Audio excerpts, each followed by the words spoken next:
Welcome home, Dream family. Welcome back to the channel. I just wanted to come on here today and share with you guys a new story time video. This story time is about the time my boyfriend broke up with me. So I wanted to come and talk with you guys and share this with you. I don't know if this might be a story that might help you guys or something that you know, us as friends and family, we can sit down and talk about. So yeah, this is a story time that I want to go ahead and share with you guys.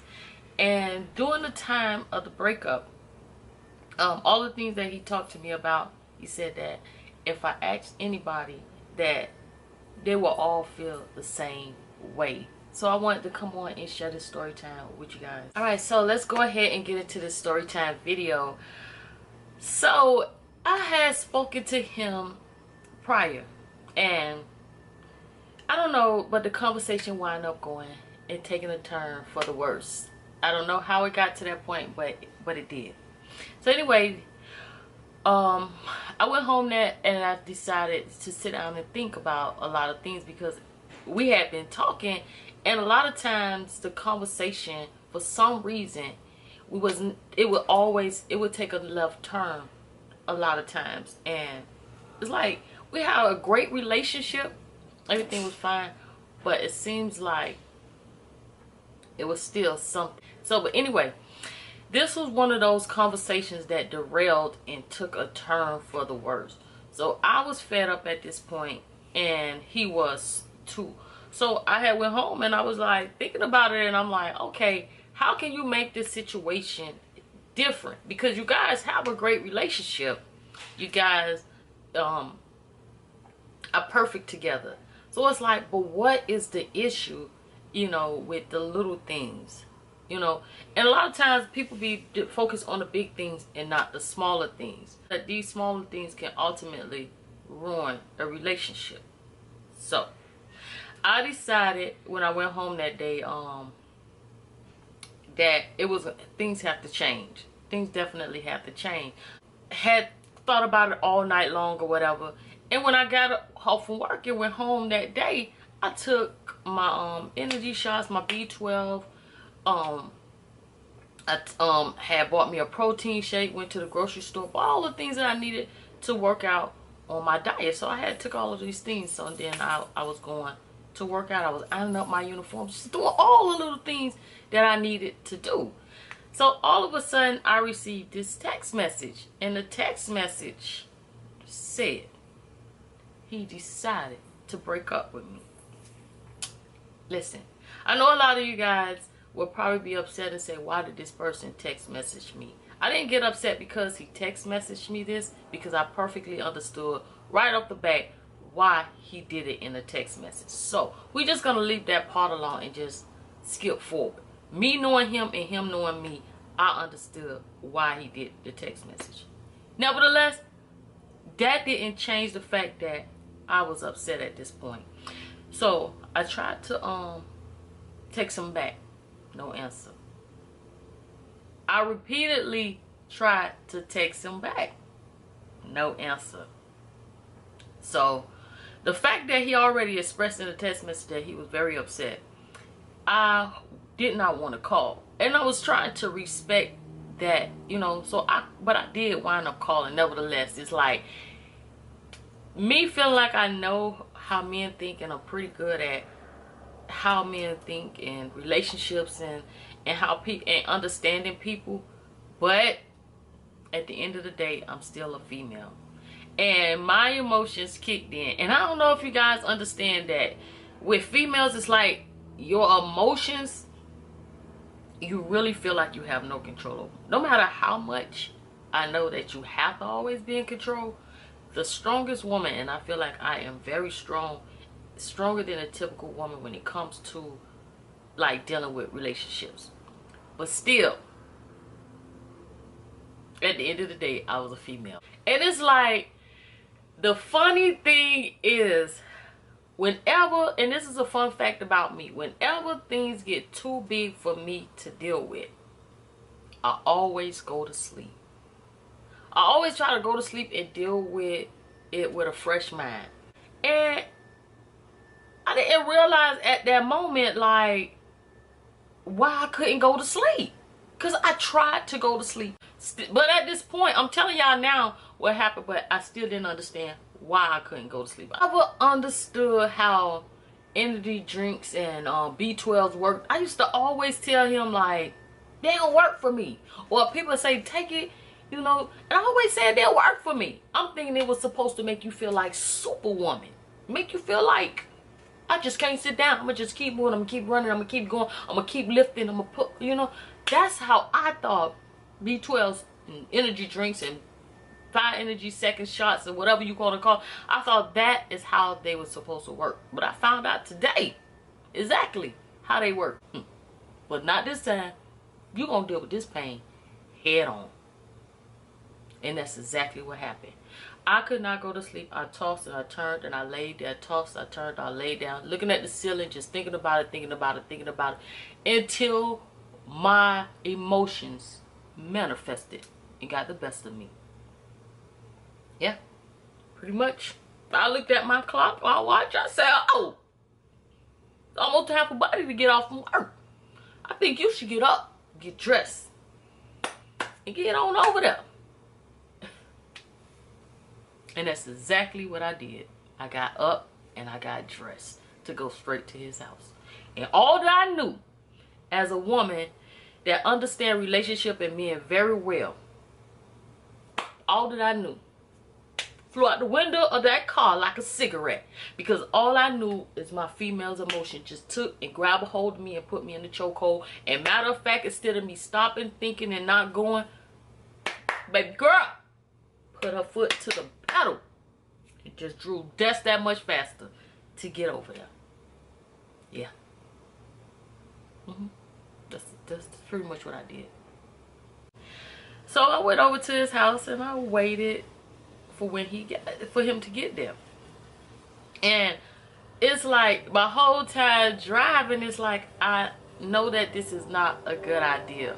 But if you're not a female, you may never understand this. I was driving on emotion pilot. You know how you drive on autopilot? I was driving on emotion pilot. All the while I study like, no, this is not a good idea.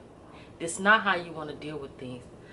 But on the other hand, is this female, like emotional, just crying and tearing up inside, you know? So I went on ahead over that anyway. But at the same time, I had some form of restraint. I wasn't nobody that's going to jump out and be all about it and clapping it up and acting crazy, because still that's not me. But anyway, I sat there politely and waited, and I seen him approaching. And at that time, he saw me because I had just backed up or something. I moved the car or whatever. I was coming up. I forget. I was coming up, and because I decided to leave, but then I circled around and I came back. And at that point, I ran straight into him. He was at one end and I was at the other. He saw me. So he decided to veer off and go. I decided at that point, girlfriend, put your foot on the pedal and go chase this homeboy. And he gonna listen to you. At that moment, listen to your emotions. It's time for you to take a back seat. I'm not finna do that. So I did not chase him. I decided to just park, take a deep breath, and text him. Because it's like, okay, if you chase him, you catch him, you're looking like a child, for one. I ain't gonna even say you're looking like a child, but you let your emotions get the best of you, really. And you have to always have control. So I was like, and if you did catch him, at this point, he's going to be so outraged and so mad, he's not going to listen to you. So what is the point? And on top of that, how do I feel about myself doing this? So I was like, I'm not finna chase you. Because all around, it made absolutely no sense. I started to tear up and to cry. So I texted him, no answer. Called him, no answer. Tried not calling him to respect the way that he was feeling. That didn't work. I called anyway, but no answer. So anyway, I didn't follow him. I just waited and I just kept trying to express myself through text message. And all the while I'm feeling like, you know, I just it's like text messages don't go over too well. I just need to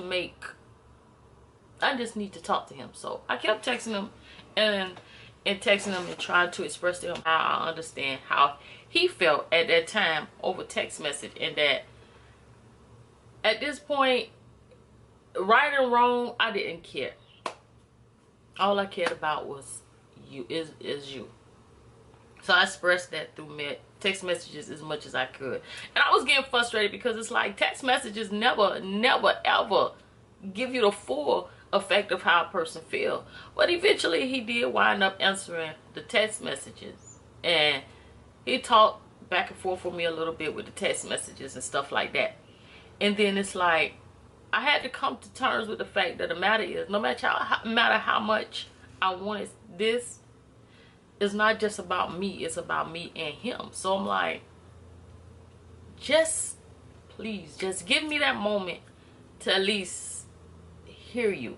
You know, I have to move forward because I can't make a decision for somebody, but to be talking to this person and being around this person and loving this person, and then all of a sudden you would never hear from this person or see them again.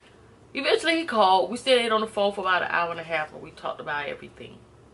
And I listened to every word he said, and it dug into me like a knife. Every word. But at this point, all I could think about is, only thing that matters is him. I do want a relationship, and it kept going through. It's like, I do want a relationship where I feel like I can talk and act. We can tell each other how we feel, and we move on. And that was the understanding that I got. Not realizing that I was dragging things too long, and it was starting to weigh on things to the point that we was going to break up. And that's what happened. As painful as it was, as much as it made me cry, Wyatt, I had to sit and listen. And at the end of the call, I was like, I'm just gonna let you go ahead and have your time and your space. And I just let him get off the phone. And I knew that I had to back away. I want to bring this story time to you guys just in case it may be something that you guys are going through, that you have dealt with, and to try to like get you guys to understand that sometimes the best thing that you could do is just give a person a space, because at the end of the day, you can't make a decision for nobody, and you're only gonna frustrate them more and hurt them more. So if you guys are going through this, no matter how hard it may seem, just listen to what the words that people are saying. Really listen to what they're saying and remove yourself from the equation, and not think about only how it's making you feel at that moment, but think about how it's making the other person feel as well, and allow them to make their own decision, and stop feeling like you can make that decision for them, because you can't. Anyway, Dream Family, I hope this video helped you guys. If you're not already subscribed, click on the notification button and the subscription button down below, and I'll see you guys in the next video.